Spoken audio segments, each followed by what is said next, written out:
Azərbaycan Kiyevdəki səfirliyinin vurulması ilə bağlı Rusiyaya nota verib.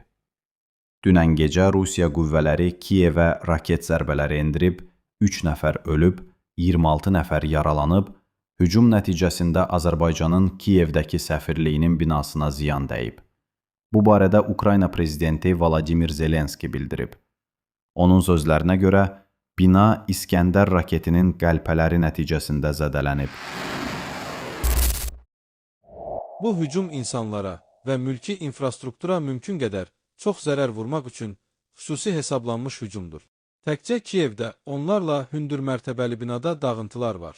İskəndərin parçaları Azərbaycan səfirliyinə ziyan vurub. Hücumun əsas istiqaməti Kiyevdir. Onlar Kiyev, Xarkov və Odessa vilayətlərini də vurublar. İlkin məlumatlara görə, səhər saatlarında Ruslar Sumi vilayətində Zirkon raketindən istifadə ediblər. Raketlərdən biri birbaşa diplomatik nümayəndəliyin ərazisinə düşərək, səfirliyin yerləşdiyi binanın bir hissəsinin divarı dağılıb, pəncərələri sınıb. Səfirliyə məxsus avtomobillərin də zədələndiyi deyilir.